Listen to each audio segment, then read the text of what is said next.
Hello, my friends. D.L. Anderson here. Welcome back to Transformation by Truth podcast as we share the truth concerning these last days and what you must do to save yourself from the violent times that are just ahead. Today's podcast is a word of truth accounting of the end times. The end is coming. The end is near. Today's podcast is entitled End Times 503, The Spiritual Disease of Ignorance, Part 3, The Great Peril of Disregard, and the Elevation of Man Above Elohim. The podcast objectives are analyze how partiality drives the spirit of disregard, reveal why you must address sin at its source, analyze the power it will take to defeat the work of lawlessness, and reveal who is the most to blame for the destruction of our nation. Welcome. Now, before we begin today's lesson, I would like to welcome all my beloved brothers and sisters in Yahushua Messiah who have been scattered to the four corners of the earth, who Yahuwah has joined to this ministry for such a time as this. I would also like to welcome anyone who is engaging our podcast or videos for the first time. We trust you were led by the set apart spirit in finding us. And if you continue to be led, we hope you stay with us, for these are troubling times and an evil day is just ahead.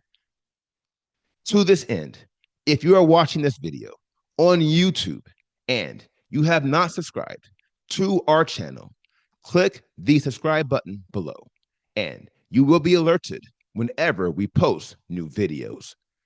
Also, if you have any questions at the conclusion of this video, you can ask them using the link in the podcast description below the video player. Last but not least, if you like the video, please give it a thumbs up so YouTube can share it with believers like us. To be bribed and to become blind. Shalom, my beloved brothers and sisters, and welcome to day 430 of our exposition of lawlessness. In the most recent podcast, we began analyzing the fundamental degree of ignorance. Enter disregard. Now, we concluded that podcast by revealing the most prominent manner of active disregard in our nation. That is, the refusal of the majority to stand for righteousness and to call out sin as we have been commanded. No doubt, this is a bigger issue than most realize, and you should know why. It's because they are ignorant, which is why they will share in the sins of others, even though this act is the spiritual equivalent to taking a bribe. Now, we discussed this matter thoroughly in End Times 491, Reigning Over Prejudice, Part 1, which was posted on June 18th, 2025. And seeing as this lesson is crucial to this discussion, I encourage you to find the time to listen to this podcast. Here is why. Partiality is the primary driver that causes men to elevate themselves and each other above Elohim. Now, this is just one of the many reasons why partiality is the first of the 7 deadliest drivers of lawlessness. It is because partiality sets the stage for men to be bribed and to become blind. Here is how. Partiality deceives you into engaging in passive disregard. i.e., ignoring the sins of those you are partial to. This leads to active disregard, i.e., your refusal to call out the sin in your midst because, again, you are partial to the offender. This leads to rejection and bribery, to wit, by rejecting the command to purge out sin and lawlessness from our assemblies. You are engaging in bribery with the offender and with the enemy. That's right, my friends. When you engage in partiality, you are not only engaging in bribery with the offender, but you are also engaging in bribery with the enemy, which is why many of our assemblies have become synagogues of Satan. No doubt, that's the part of the equation that many fail to consider, and thus we shall consider it. As I said in the most recent podcast, I will, by the Ruach of Elohim, address this topic head on and with finality. And anyone who is engaging in any form of partiality, bribery, prejudice, or disregard will be running for the door by the time I'm done. So if you're with me, stay with me, for I have a long way to run. Let's get started. They will continue to be under the curse. Now, it should be quite clear how you are engaging in bribery with an offender when you resist the command to call out the sin in your midst. But it's not quite as clear how you are engaging in bribery with the enemy. Ergo, we should start with what we know about the desire of the wicked one. Vis-a-vis, the scriptures reveal that his desire is to steal, kill, and destroy. That said, we must ask ourselves, how can Satan achieve his desire in an assembly of righteousness? The sure answer is he can't, for we are not partial towards any offender because we are not operating in the spirit of prejudice. Ergo, we are willing to stand for righteousness, and we will always call out the sin in our midst. Always. Therefore, Satan has no opening to achieve his desire in our assembly, for we have submitted to the divine order of Elohim. Ergo, we will not passively or actively disregard anyone's sins, not even our own. Quite the contrary, we will follow the divine order for addressing every manner of sin, and we will be led by the set apart spirit and how we deal with each one, for every situation is unique. Now, that's how things work in an assembly of righteousness. But alas, the majority of the assemblies in our nation are cesspools of disobedience and unrighteousness, and thus they are following a much different script. Along these lines, the majority in this nation are persistent transgressors because they are not addressing sin at its source, which is lawlessness. Ergo, by failing to eliminate and to reign over lawlessness, these bad actors can't stop sinning. Now, I will address the matters of sin and lawlessness in a future podcast. For now, you must appreciate how this deception is a work of the enemy, and I will capture it in the form of a revelation for your edification. By deceiving the majority within this nation into focusing on their sins, they are not focusing on lawlessness, i.e., the source of their sins.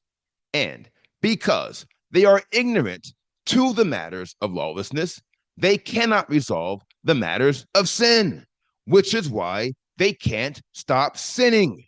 For the only way you can stop sinning is by eliminating sin at its source. For where there is lawlessness, there will always be sin.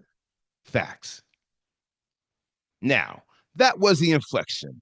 Here is the problem. To wit, because majority within this nation are ignorant to the matters of lawlessness, they have accepted sin as their reality. Why? It's because they can't stop sinning.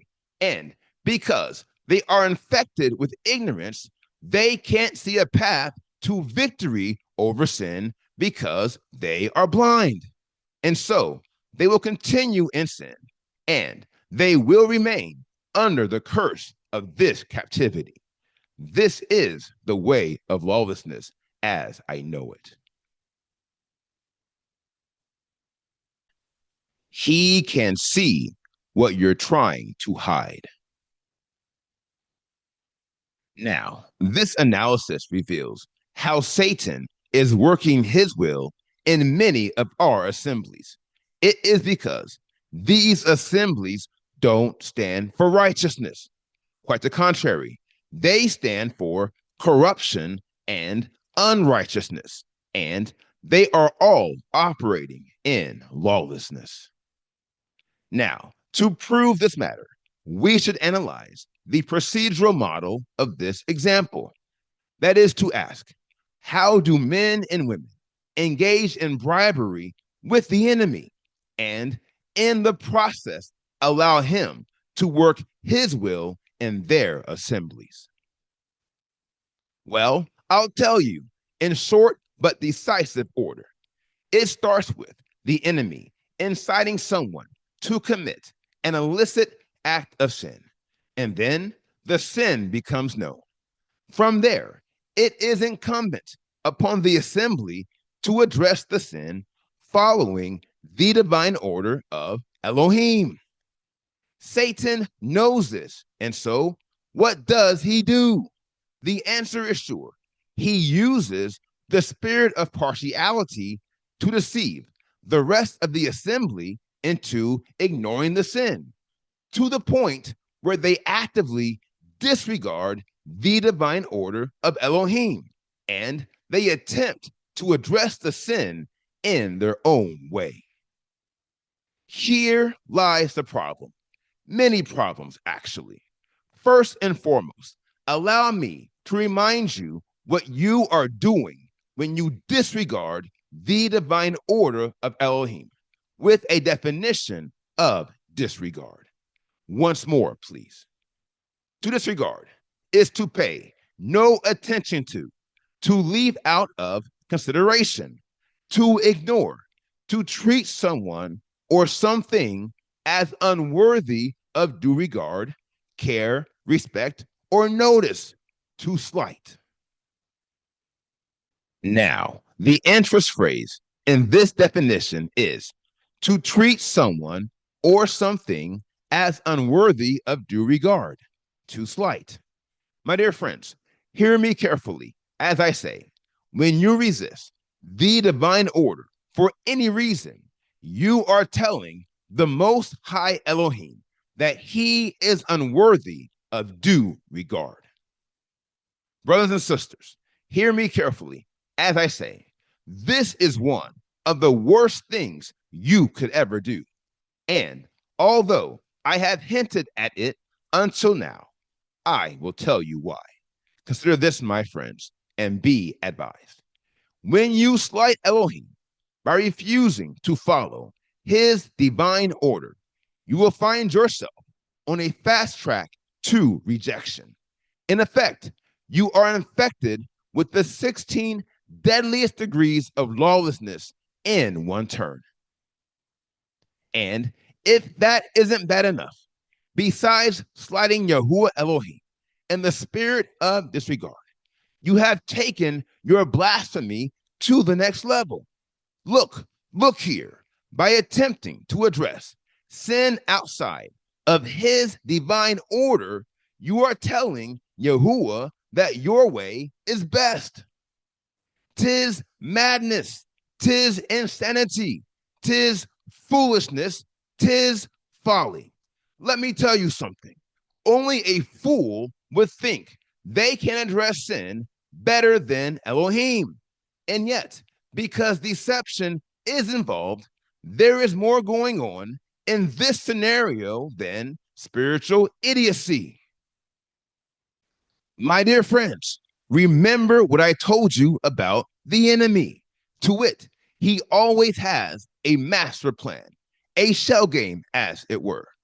Ergo, you may think you are trying to cover sin, but something else is really going on. And I will offer it to you as a revelation. Whilst you are deceived into following your own path to resolving sin, Satan knows where things are headed. Listen to me.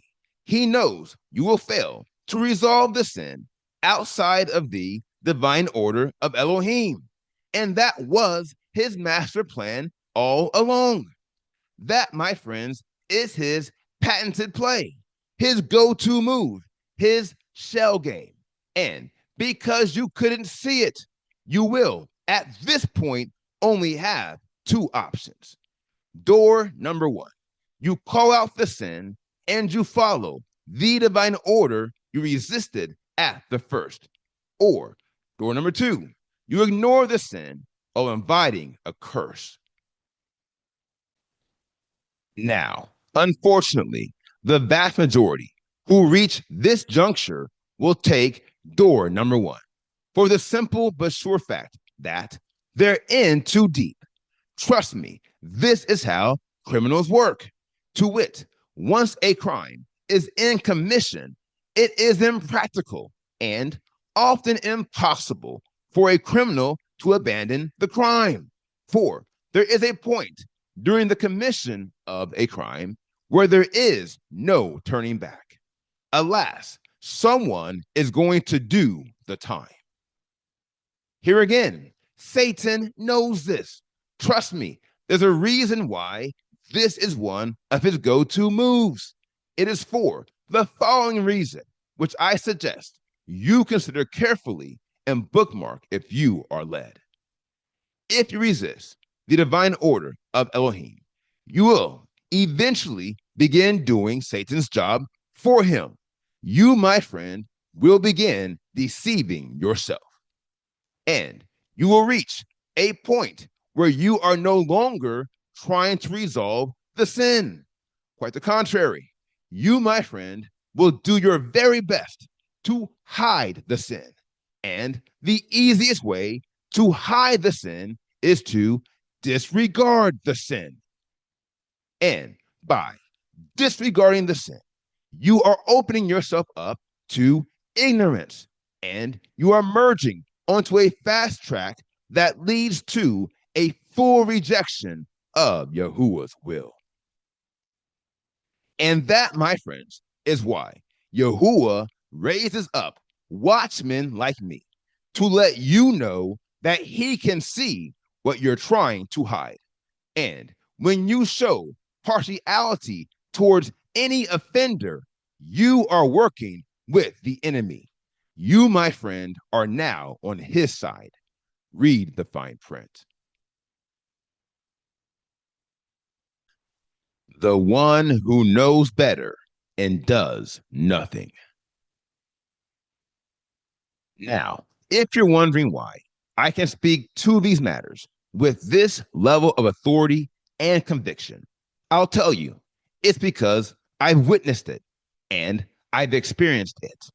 Not only this, but I have seen the aftermath of this spiritual disaster. And trust me, the will of the wicked one is always done. Satan's master plan is always effected. Alas, these assemblies are marred with death, thievery, and destruction. And as the epitome of the dying nation of Israel, they are utterly dejected.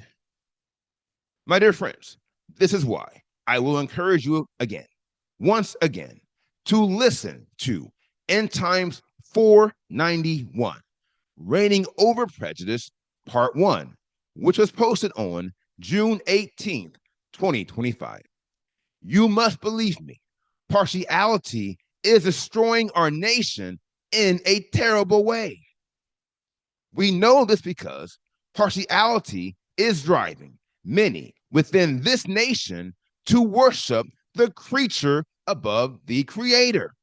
Brothers and sisters, hear me carefully as I say, anyone who shows partiality towards an offender is elevating the offender above Elohim.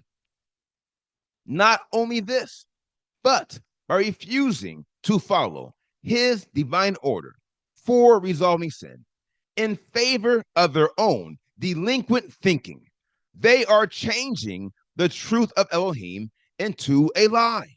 For look, listen, it has been written, although they knew Elohim, they did not esteem him as Elohim. Claiming to be wise, they became fools who changed the truth of Elohim into a lie and worshiped and served the creature more than the creator, who was blessed forever. Now, it goes without saying that there are many bad actors in this tragedy, but for the sake of time, I will only address one. That is the biggest loser and the one who is most to blame for the destruction of this nation. Enter the one who knows better and does nothing. Let's talk about him.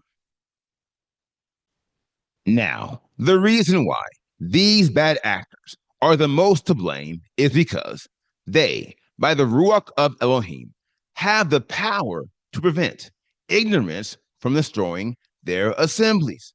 Let me tell you something.